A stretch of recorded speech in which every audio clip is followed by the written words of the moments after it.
Hello, everyone. Welcome to New Gen Politics. So, Trump was just named Time Magazine's Man of the Year, which comes as a little bit of a surprise, but it's really not too shocking because Times, according to themselves, say they pick the person who has had the most influence on the world and the headlines over the last 12 months. Now, there's clearly no person on the planet who has been in the headlines more than Donald Trump. There's been nobody who has had more of an impact on politics over the last decade and even accelerating than this last year than Donald Trump, because he, comes from this embarrassing defeat in 2020, goes into 2024, knocks out Joe Biden in the debate, wins by a massive margin, getting all swing states, winning the popular vote, which hasn't been done by a Republican in 20 years, and, increasing his numbers in every county, 9 out of 10 counties across the country. So there's really been nobody who's won as big as Trump this year. That's on the heels of everything that's happened from the 2 assassination attempts, all the court cases, all the fights with the media constantly. And it hasn't been anybody who's been able to stop Trump. Even the Republicans trying to kick him out during the primary season, he just clobbered every single one of them. He didn't even show up to the debates because he didn't have to. And he still beat them so badly. So Trump politically has been immensely influential, right? Clearly his support has grown from 2020. He won by a substantial margin. His influence has grown in the party. He demonstrated again that the Republican Party belongs to him. It is the Trump party. MAGA is the new way forward, the Make America Great Again, America First. That's where the country is heading. And then if you look internationally, you see this Trump effect, as people are calling it, already happening, where he gets to be president-elect. And then before he's even elected, leaders from Hamas, Russia, Ukraine, everybody contacts Trump and wants to make a deal, wants to negotiate. All the world leaders congratulate him. Conversations are back open. Everybody wants to meet with him. Even like Trudeau flying to Mar-a-Lago to meet with him before he's even president.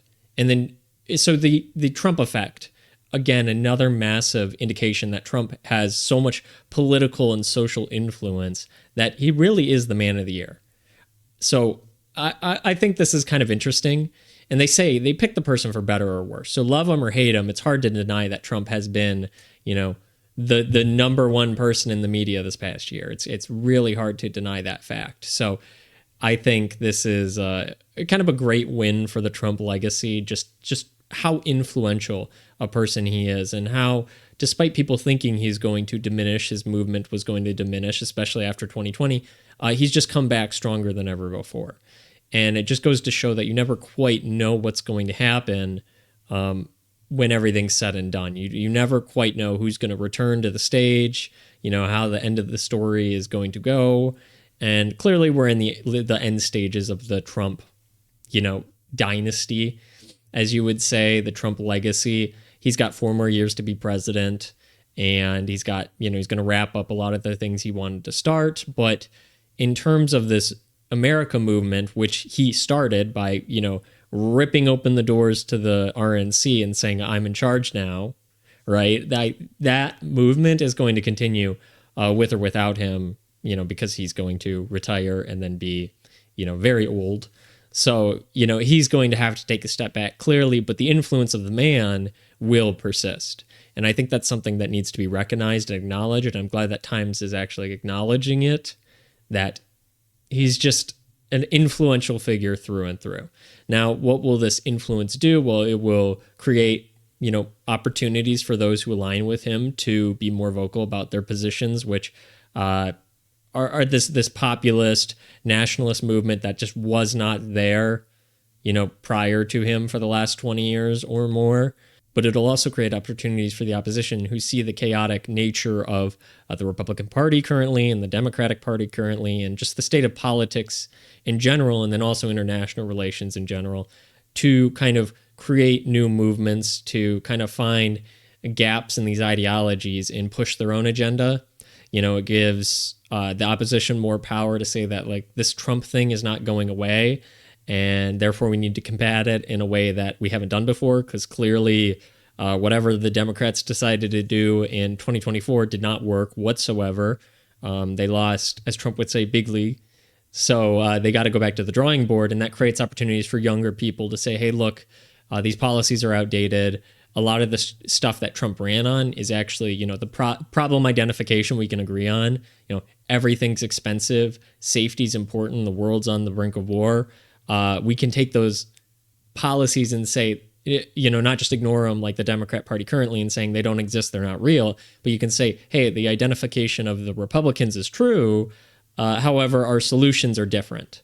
Where we want to end up is different. And the same thing is going to happen on the right for where they want to be, because still clearly the Republican Party is, they tried to oust him, right? Like they ran a primary, they put all the money they could behind DeSanctimonious and to try and get rid of Trump, and it didn't work. But they're still there, right? The money people, the influential people like Mitch McConnell are sadly still in power, still there, still have influence. So it's going to be an interesting time. And I think Trump, at least people can acknowledge that he, love him or hate him, has opened the door for these various movements to gain momentum, to gain, traction, right? He's the one guy who started doing things different.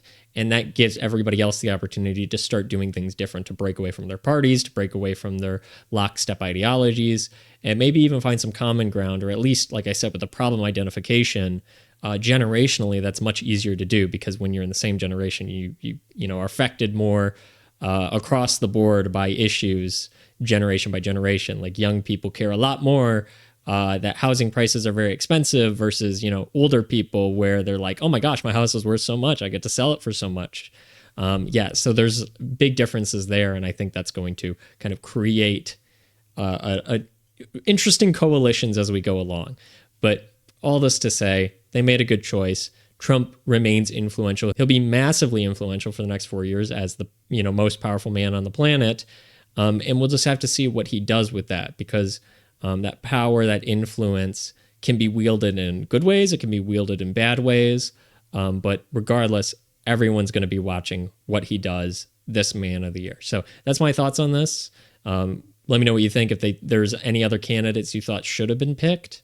I really don't know if they have a short list, or if there's just anybody you personally think probably should have been person of the year. Let me know all that down in the comments below. And on that note, thank you for watching.